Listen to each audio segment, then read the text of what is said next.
Hello, screenwriters, and welcome to Writing for Screens, the screenwriting step-by-step project session number 209.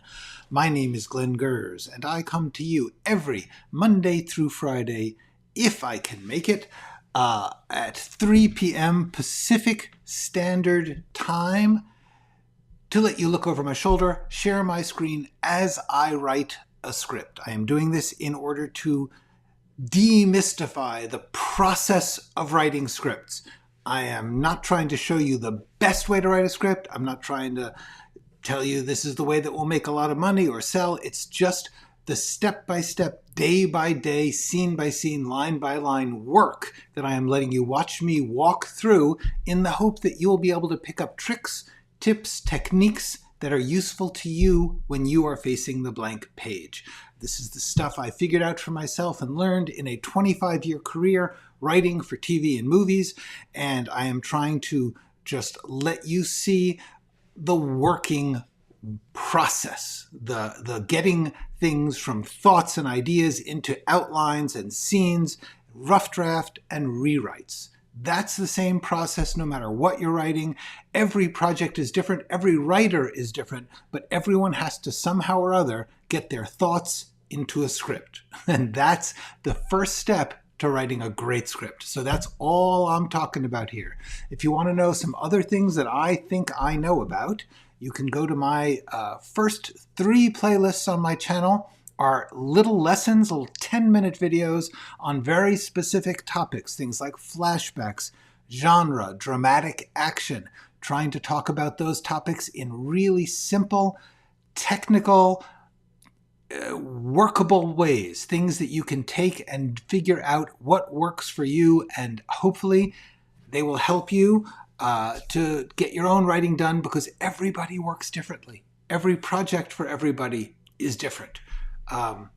So that's where you can find the biggest thoughts that I've got. But right now, we are going to be working on this script. I am coming to the end of this project.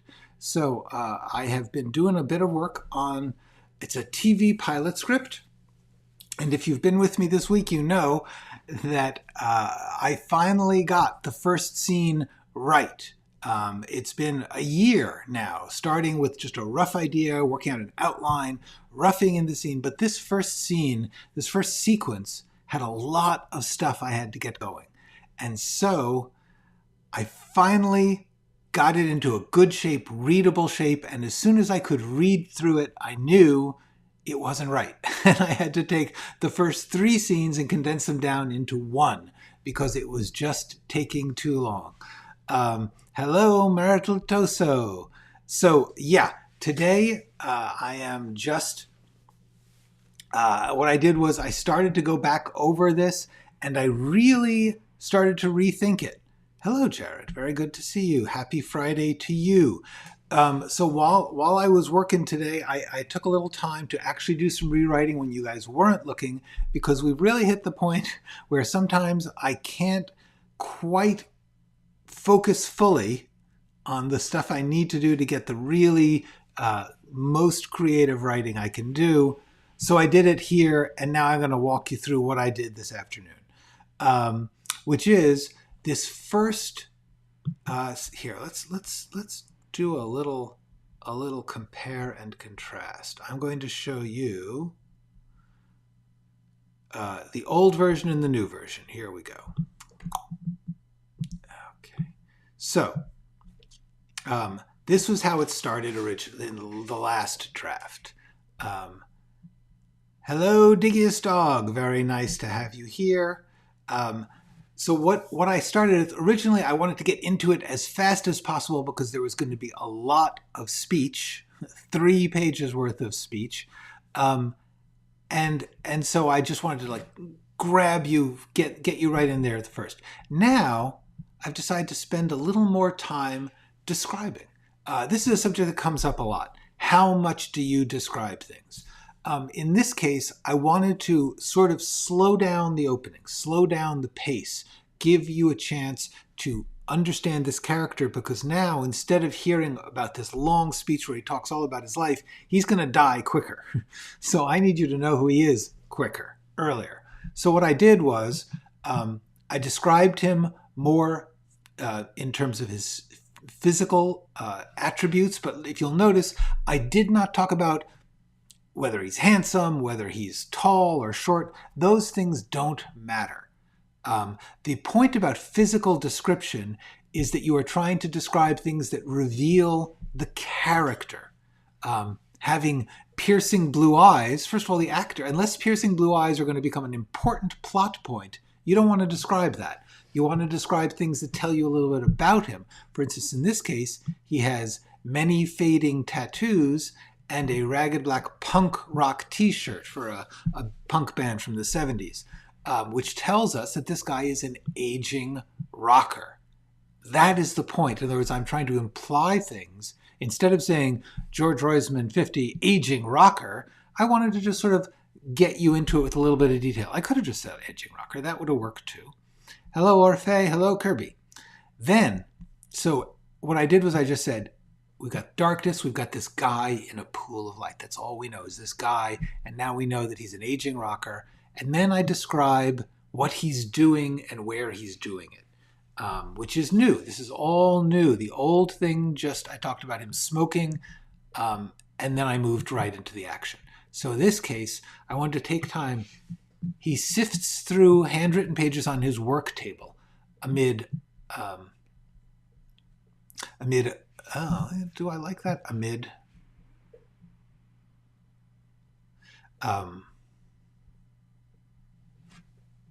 disaster area of a work table.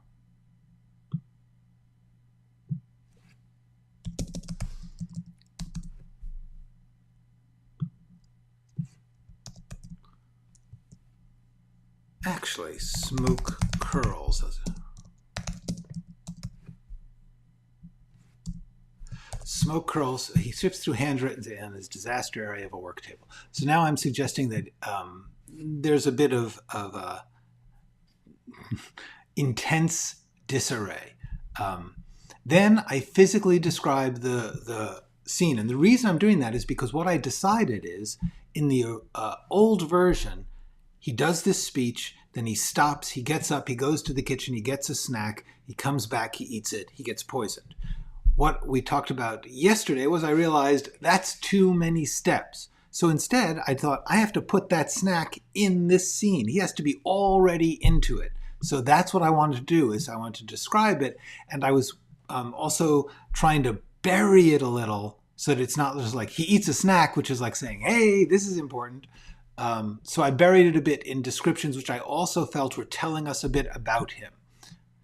Smoke curls from a cigarette in an ashtray, overstuffed file folders, aging Xerox newspaper clippings, worn true crime paperbacks bristling with colored Post-its, a half-eaten bowl of tabbouleh salad, a bag of flaming hot chips.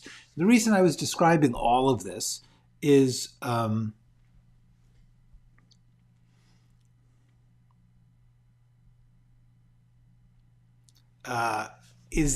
I want to suggest, A, he's researching true crime. That's the point. True crime paperbacks, bristling with colored Post-its. That tells us that he's working on this. And then by suggesting that he's already eaten half of his salad and that it's a sort of healthy vegetarian-y salad, but at the same time he's eating flaming hot chips, I'm suggesting the inner mess of the guy. So that's all the stuff I was trying to imply here in this description. What I'm thinking, though, is,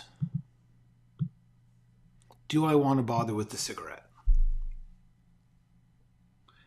Because we got a lot of stuff, so I'm thinking overstuffed. I like the smoke just because, smoke, if you have a dark scene with a sharp light and smoke in it, the smoke is going to be visible in the light, and it's just cool. However, I don't think so. I think we can cut it. Don't think we need it.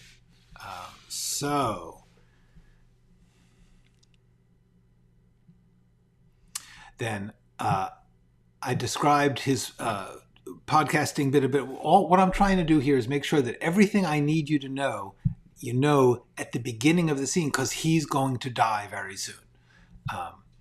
He switches on his podcasting software, adjusts the swivel arm high-end microphone, and begins to read. And then this is just stuff from the old draft, quiet, intent like an old FM radio midnight shift DJ. Okay. Hi, Larry. I'm just catching everybody up on what I wrote because I changed the first page. I think I got it good, actually. So, first thing he says is, good evening and welcome to Catching the Chemistry Set Killer, Episode 5. And the point about this is that first of all, we know that he's podcasting.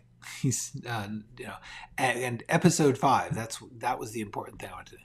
So he says, good evening and welcome to Catching the Chemistry Set Killer, Episode 5, our halfway mark. And then I thought, at this halfway mark, he impulsively sets the paper aside and recites from memory. In the middle of the journey of this life, I found myself in a dark wood where the path was lost, which is the first line of Dante's Divine Trilogy, the Inferno, the Purgatorio, and the Paradiso. Dante is telling a story about, it's a classic work of literature and poetry, but it's about a guy who's lost. He wanders into this wood. Pretty soon he gets himself into a supernatural explanation of life. Anyway, so I wanted the idea that George, as many 70s rock people were, is very poetic. So he's quoting poetry from memory, and then, fully aware that most people won't know what he's talking about, he says, look it up. Then I moved this speech from the end of the last version to the beginning. So basically what I wanted to get is a sense of this guy is starting his broadcast, because originally I was trying to get to the end of the broadcast so that he would stop, get up, and leave. Now I want to have the start of the broadcast, so I want to put the good stuff right at the start. So I thought, hold on. Hi, Natasha, and hi, Grisha. I will tell you what continued means in just a second. So basically what happens is he's looking at his pages, he starts to read, and then he stops and he riffs, he improvs. That's the point of this sequence. Hello, Megameo. Okay, so in the middle of the journey of this life, I found myself in a dark wood where the path was lost. The reason he's saying this is because we've reached our halfway mark, the middle. He says, look it up. No one is listening to this podcast. So basically he's saying, I can say whatever I want. I can quote poetry. It doesn't matter. No one is listening to this podcast. I know that. I have 14 subscribers, and 10 of them are pals from the Cold Case online web sleuth forums. Shout out to all you crime crackers. Got the title in there. No one else cares. But in 5 weeks, that's all going to change. 5 more episodes, and then I will reveal new evidence identifying the chemistry set killer. Spread the words, kids. Tell your friends. We're going to get him. So this is all a riff, an improv, him just talking, and then he stops, takes a swig of his coffee, and then go back to the speech that I had originally. I was 9 years old in 1981 when CSK killed Murray Simpson in Boca Raton, Florida, and then just stopped, vanished.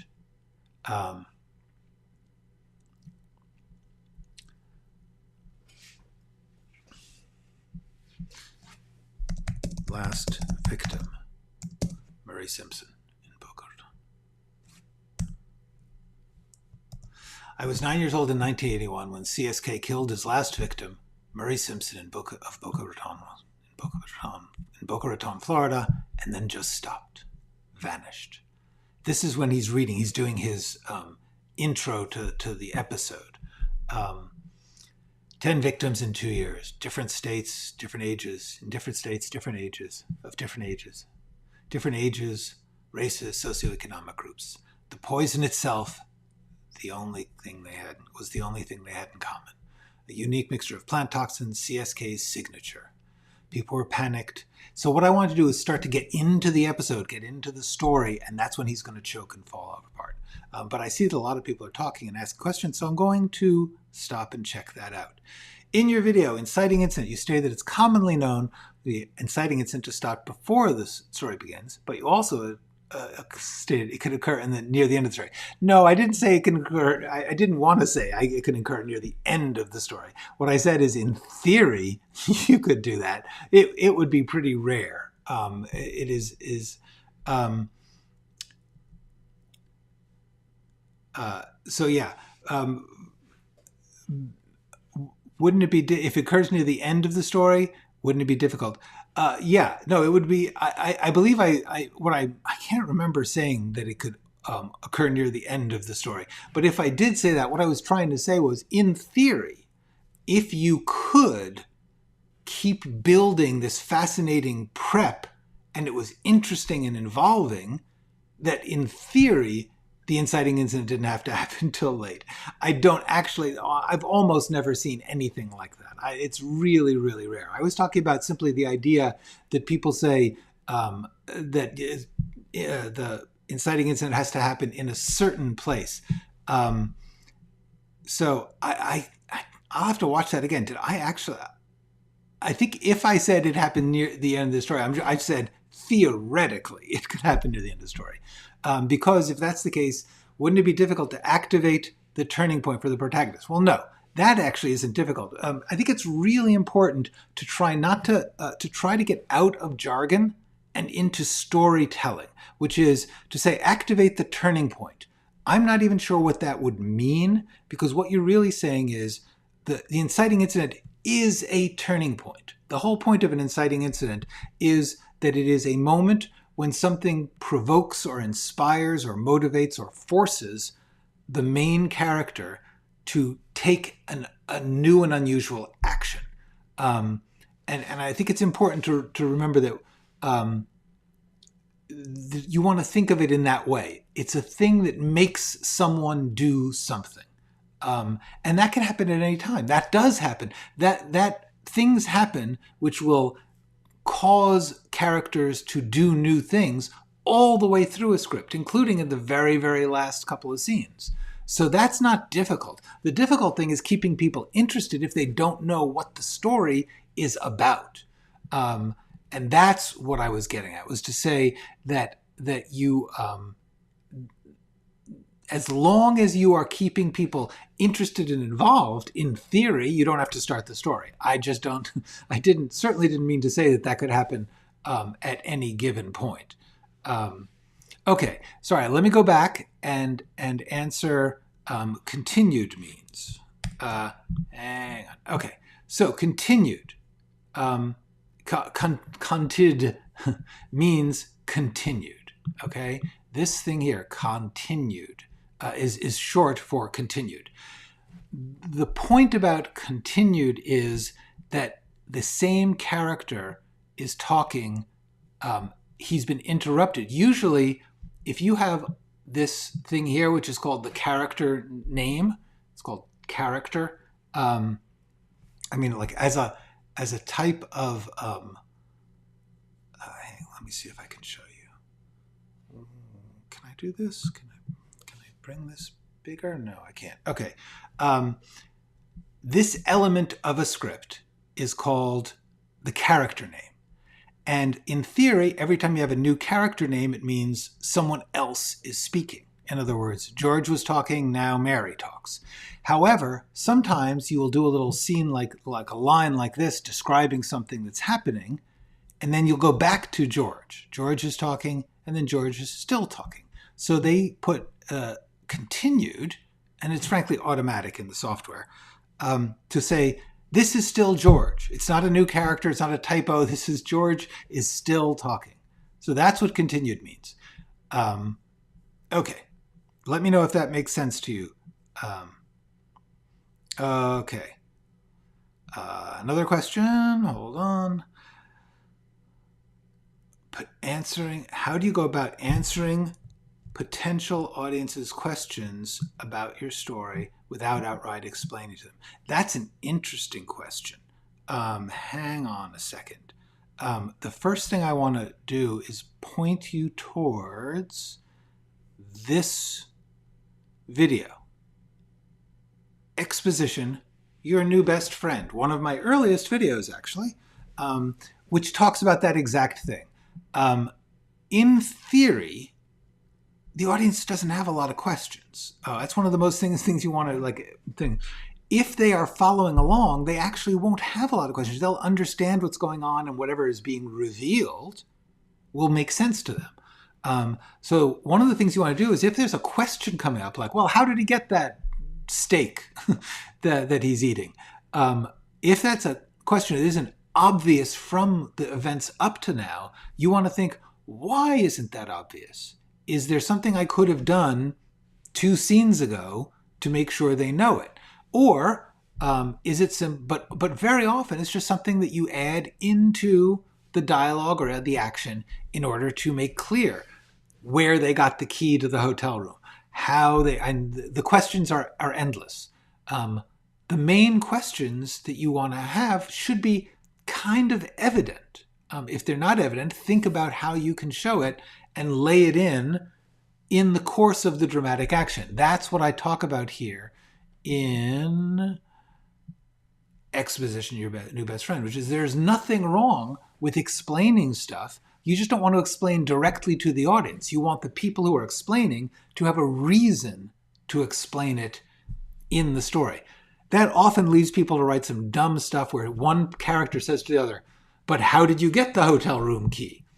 And that's okay, but you should have that actually be a legitimate question that they legitimately want to know for a reason. For instance, if they don't trust their partner and the partner says, here, I've got the key. You say, how did you get that? What have you been up to?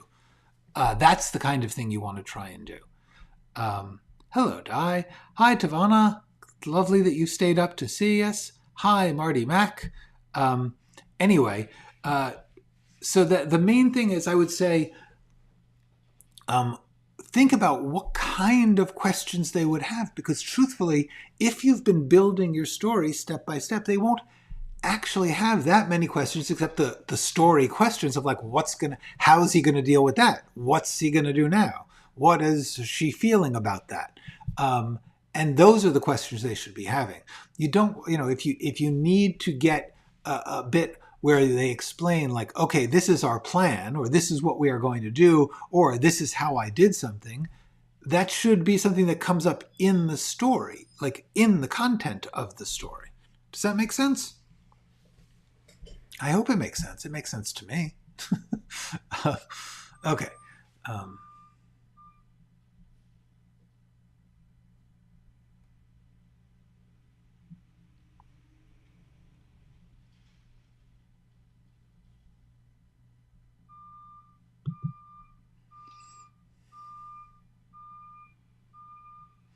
Okay, so he says, I was 9 years old in 1981 when CSK killed his last victim, Murray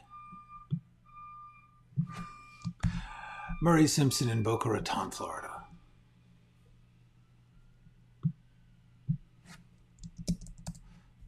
That's the punctuation I was looking for. Because what I'm trying to do is suggest that this little Murray Simpson in Boca Raton, Florida is explaining parenthetical, but I didn't want to use parentheses, to his last victim. When CSK killed his last victim, Murray Simpson in Boca Raton, Florida, and then just stopped, vanished. 10 victims in 2 years, different states, different ages, different races. The poison itself was the only... Okay, so...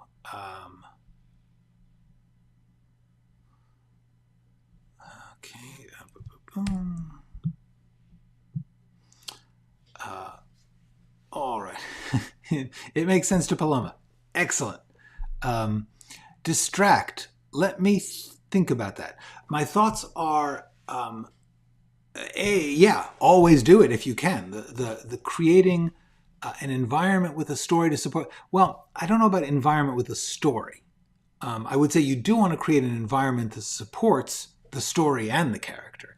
But unless you're going to take time out to explain the story of the environment, you don't want it to, you don't want to, you don't want to need to know a backstory to understand the environment. Ordinarily. Sometimes it's an exceptional thing, like they're living in a place that burned to the ground because their great-grandfather went crazy and burned it to the ground, and now they live in the basement of the ruins. Cool. You want to explain why they're living there. But ordinarily, you do want the environment to support the story and the character, in the sense that if they are trapped in a place or wandering in a landscape, or whatever it is that you're trying to, in terms of mood and in terms of practical realities, express, should be playing a role in the understanding of the character and the story. I would say that is a good thing to want. I would say it's not a good thing to overthink the amount of information people need to know about that. They should be able to get it simply by watching what happens in the environment. They should get it from the way the environment works with people and just what its mood is. That, I think, is really valuable. In terms of a story, an environment with a story, you don't want to have too many of those. You could have one. You could have one or two, maybe. But if every single location has a backstory that you have to explain, it's just going to take a lot of time. It's going to take a lot of your story time explaining this backstory. So I wouldn't do that. I would say also it depends on whether you're writing a feature or a series, because in a series you have a lot more time, and very often over time you can explain the value or importance of the locations. Does that answer your question, Distrakt? I'm not sure if I got to it, but the answer is everything you do, in theory, should suggest things about your character and your story. They should indeed try and play a part. For instance, in this story that I'm writing right now, the location of George's home and the stylings of George's home tell us about George, how George has fallen from the big city life that he actually had when he was married, and he is living a sort of shabby outsider existence. That's the point of the environment that he is in. So hopefully that helps. Okay. So what I'm going to do now is all this stuff where he's getting poisoned, I'm going to start to move up.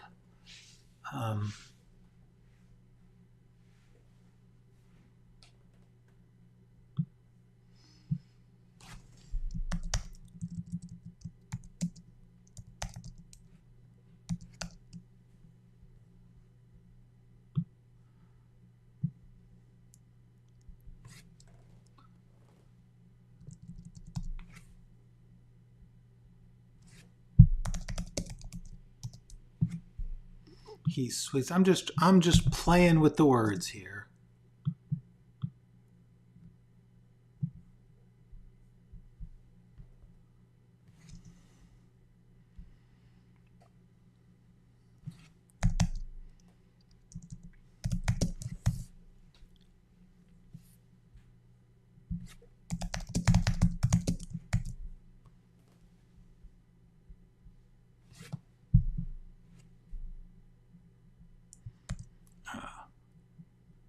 Cool. Great. Yeah, if you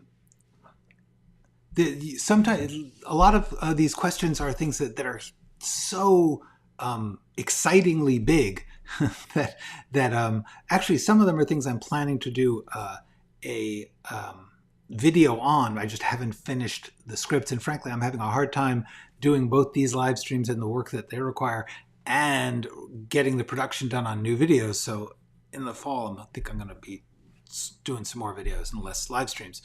But I am doing one actually on world building, which is a part of that issue. So I'm trying to remember the things I talk about that. But the main thing about world building is to remember that everything in a script is world building. It's not just world building if you are making up a Game of Thrones environment.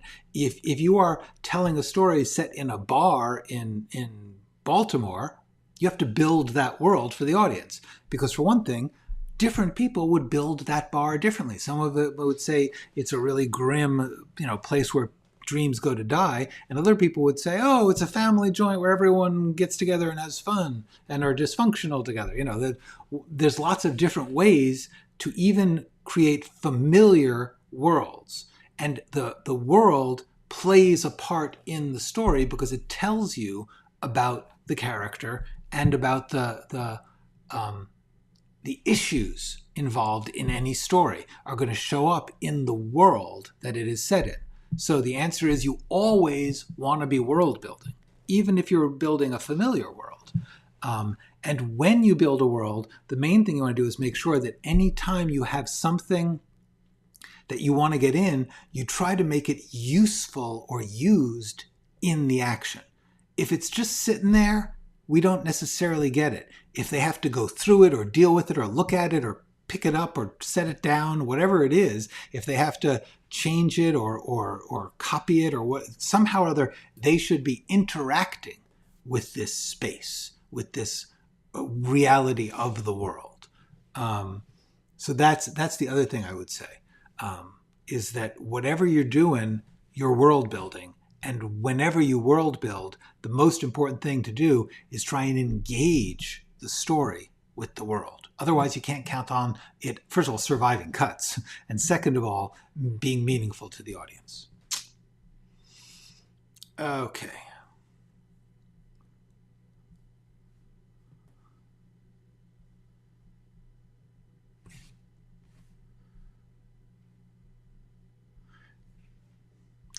I want this to have a feeling of taking a beat.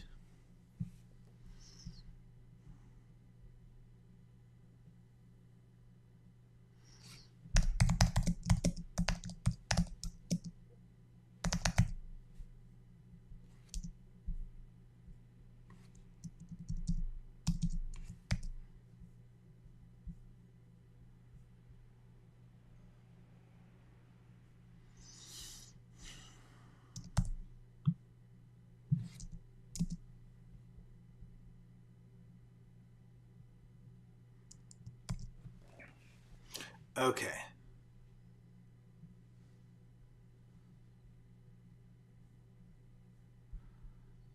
Poison self. Okay.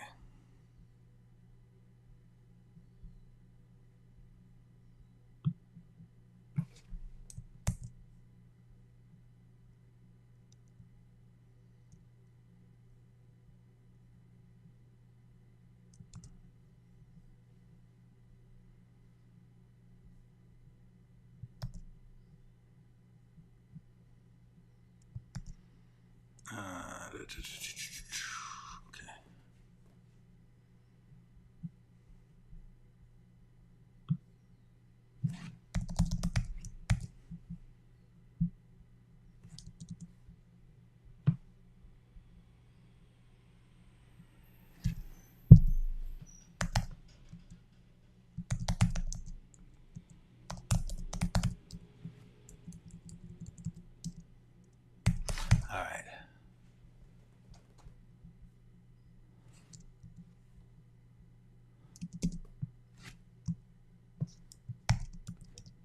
Oops, that was a mistake. I saved, which you don't need to do. Save, okay. I just sometimes hit save or something like that without it's just like muscle memory.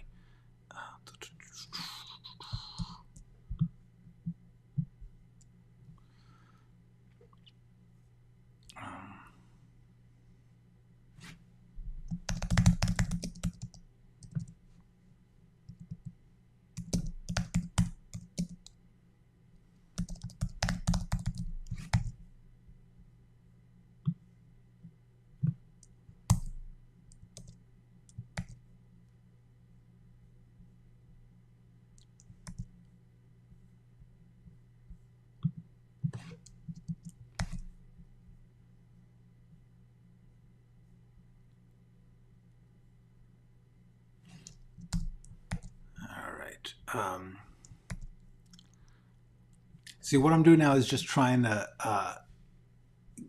you know what, I'm going to go back because I've got here that speech where I describe, okay.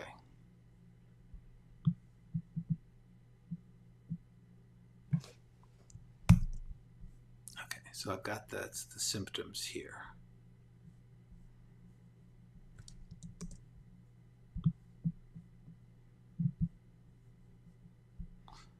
Just going to turn that into action. There. Okay.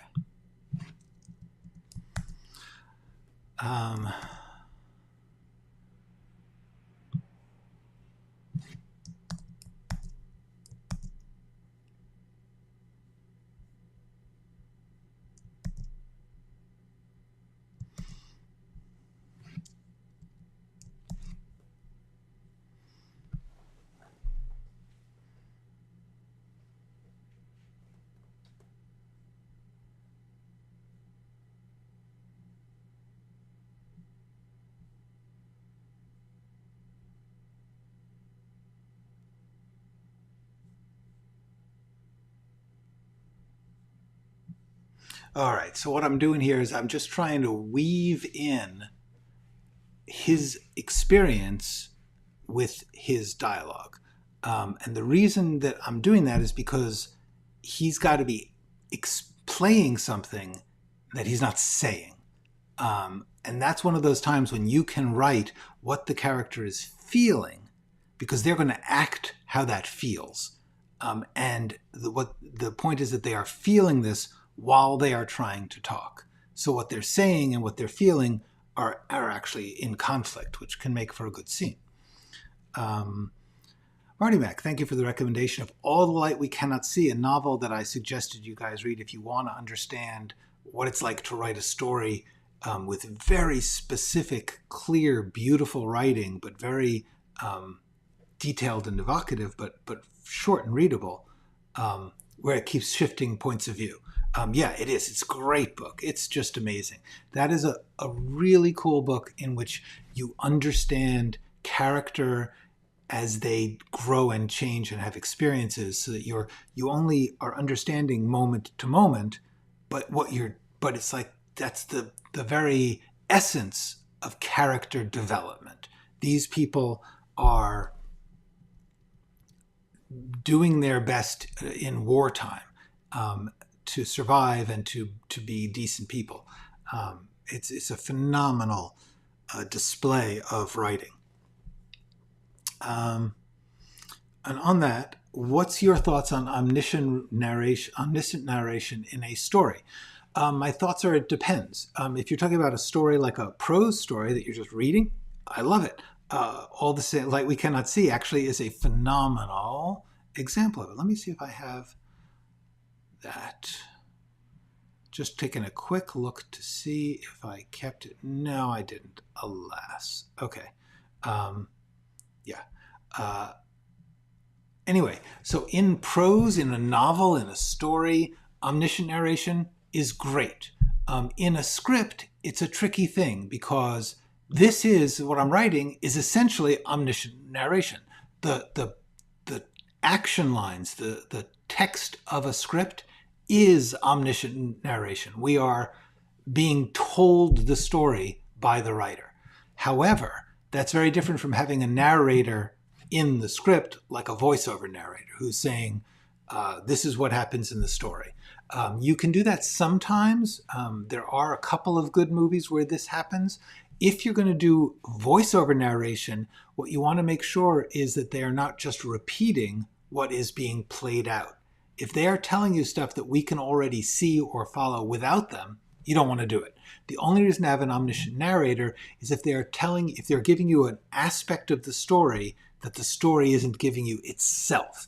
Very often they're in conflict or they're contradicting each other. There can be an irony, or it's a way of distancing you from the characters, which generally you don't want to do. It's very unusual in a screen story to want distance from the characters.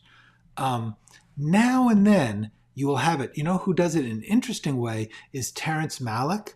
At this point, it's sort of just like a layer of poetry. But in the first couple of movies, Badlands and Days of Heaven, there was a narrator who was reciting their experience, their memories. It sort of put a memoir tone to it. But they did not have omniscient knowledge. They were simply able to tell the story to us. Hold on, I will. Oops, sorry. Badlands.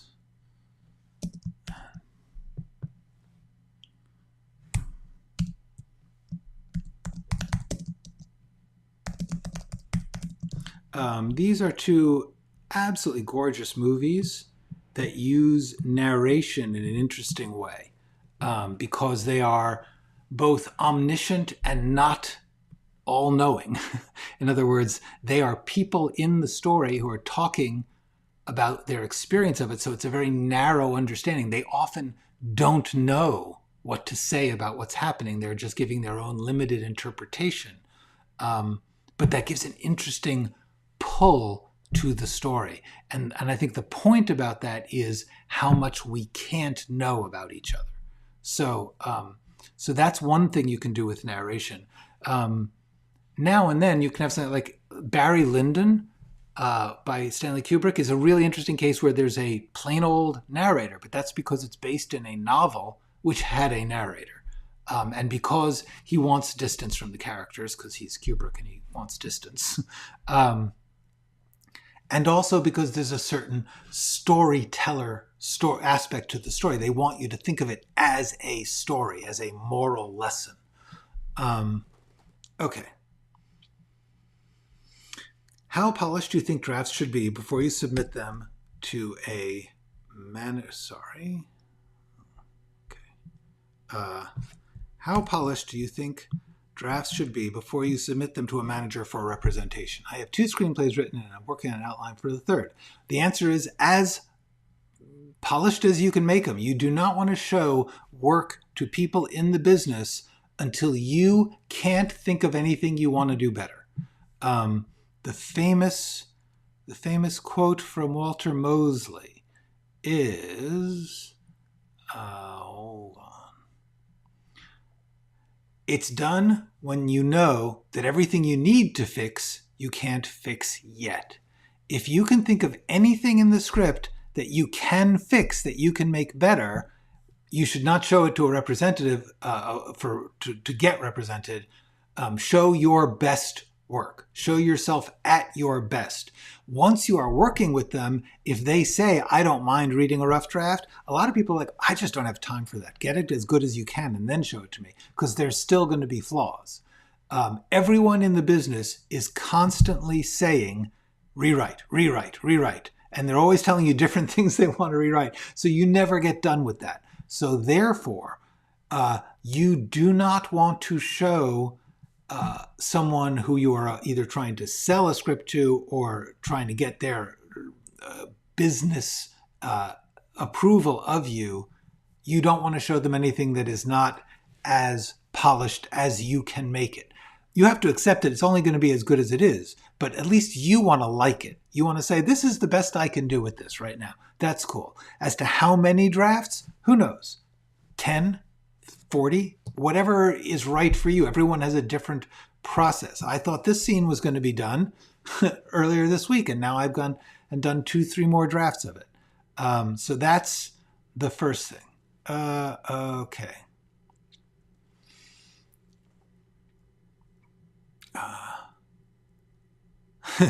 Yeah, Barry Lyndon, well, most Kubrick. Barry Lyndon, the first time I saw it, I hated it. And I've now seen it like 4 times, and I love it. You often have to break down your expectations of what a thing is to enjoy what the thing is. This is something I really believe is true. Not to say everything is good, but to say a lot of what we don't like is because we expected or wanted it to be something other than what it's trying to be. So that's my thing about that. Anyway, yeah. Omniscient narration is a different thing than omniscient prose. Everything you write in the script that's describing stuff is omniscient. You are the voice of the storyteller, leading the audience's mind and therefore the camera and everything else through what they want to be looking at. That is also omniscient, but it's different. Okay, so Mega Mayo, thanks for your guidance, but I'm curious to know if my understanding of the hero's journey is precise. Well, before we go too far on this, you should know my feeling about hero's journey and all those other paradigms is they are just ideas. They are not absolute. One of the most important thing that you can know, as far as I'm concerned, is theories, archetypes, and formulae are tools. They are just tools that you will use. Rules are tools, which means if it works, you use it. If it doesn't work, you don't need to. The people who say every story follows this journey are lying. They may be lying to yourselves, they may be lying to themselves. I don't know. All I know is that you can look at lots of different stories that break those rules and are great. So therefore, the first thing I have to say is when you say, like, I need to understand these rules, inciting incident, hero's journey, I'm going to tell you, you should know every possible rule, just like you should know how to use a ball peen hammer and a claw hammer, and you should know how to use different kinds of wrenches. But you don't want to use a wrench when it needs a hammer. Different things for different times. So that's my first thing I'm going to tell you about the hero's journey. In the ordinary world, the inciting incident is someone with a bucket of blue paint unintentionally splashing yellow paint in the pail of blue paint. Okay. The call to adventure would be planning to replace the mixed bucket blue paint is. Refusal of the call would be attempting to mix the blue paint in order to get rid of the. That is too complicated for me. I would say don't overthink it like that. The best thing you can do is think about these things in terms of story. In other words, the person is in a situation where they have something they want, something they need to do.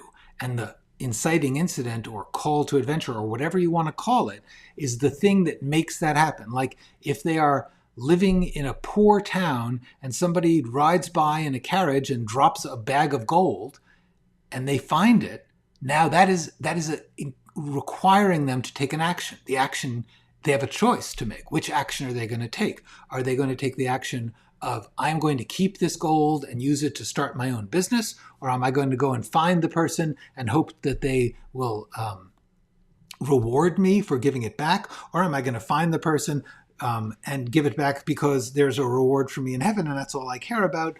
What are they going to do when this thing happens to them? Or sometimes, whatever that thing that happens, sometimes something that happens inside them, they suddenly feel strong enough to take that journey across the ocean that they've been afraid to take because they've hit their 21st birthday, or sometimes it's something internal because they finally mastered the art of somersaulting. And now that they know how to somersault, they feel I can conquer the world, and they go out and do something, The point is that these things are about the story for a person in the story.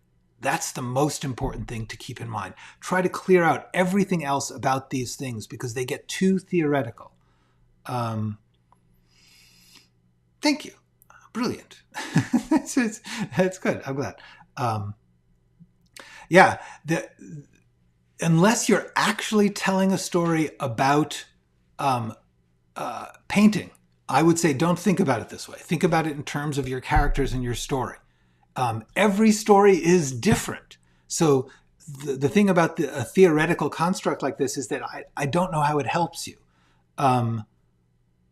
Unless you're literally saying, like, if this is a story about somebody who wants to paint something blue and somebody else puts yellow paint in it, which would, by the way, turn it green,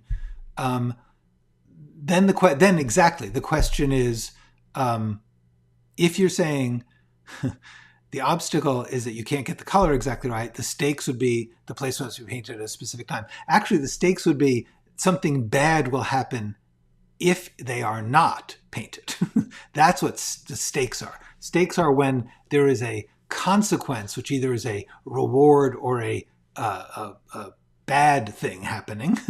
I don't want to say punishment, but some negative consequence to this event being done or not done. Does that make sense? The inciting incident is someone with a bucket of blue paint unintentionally splashing yellow in the blue paint pail. Okay, so basically somebody's job is to paint, somebody wants to paint something blue. Or, well, I don't know, I can't tell from your version whether they want to be yellow or they want to be blue. So replace the mixed bucket, blue paint.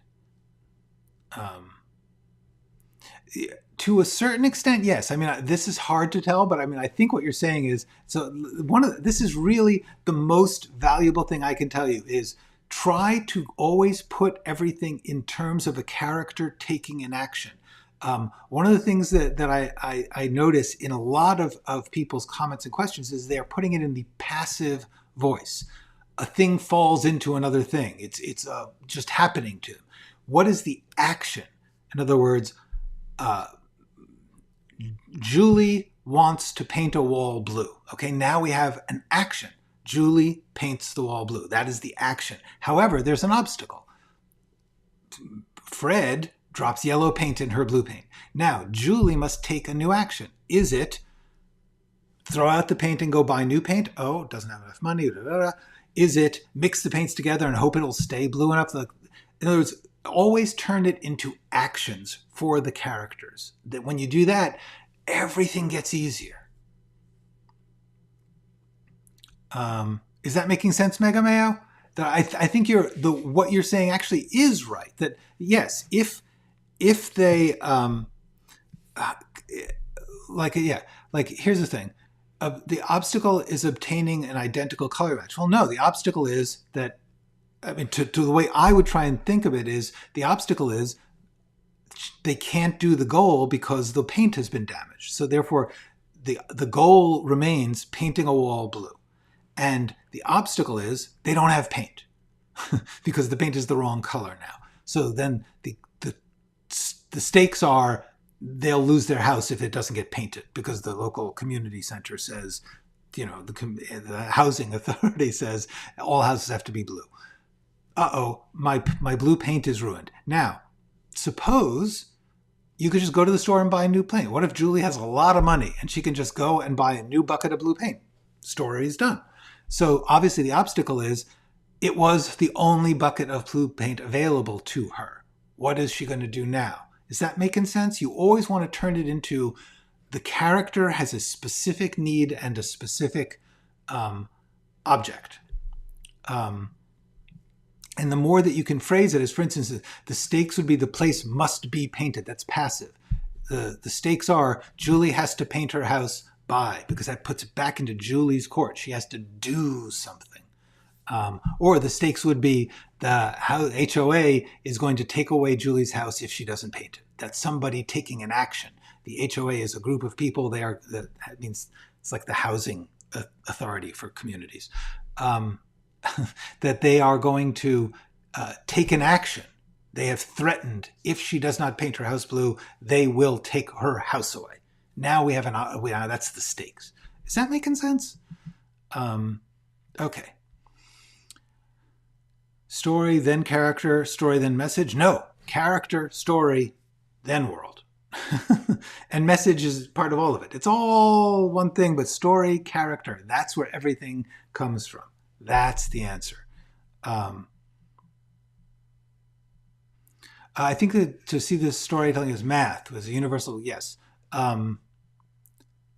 Not every story needs every tool. That's exactly right. Like some stories don't have an antagonist. Some stories, like to say that like the inciting incident may have happened before the story begins. That does happen. The inciting incident can be Well, I've said that for those of you who are interested in my thoughts on inciting incidents, I did a whole video on it called The Inciting Incident, in which I hope I did not say that it could be at the end of the story, but in theory it could. In theory, yeah, I think this is why I said that.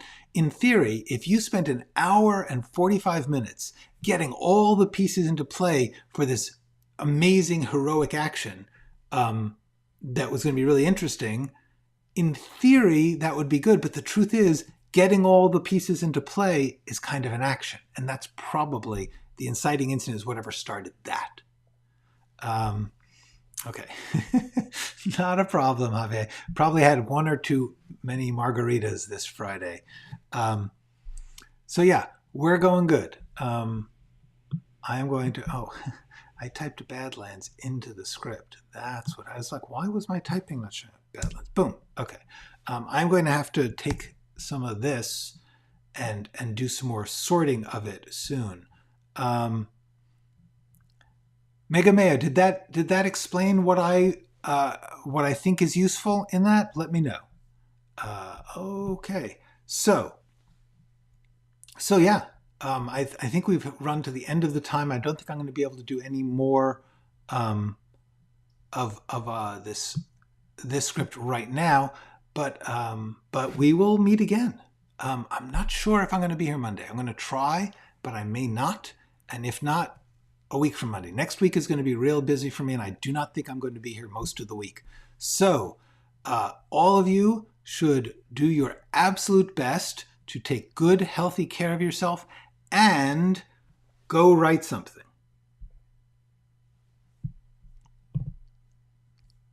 Oh, wait.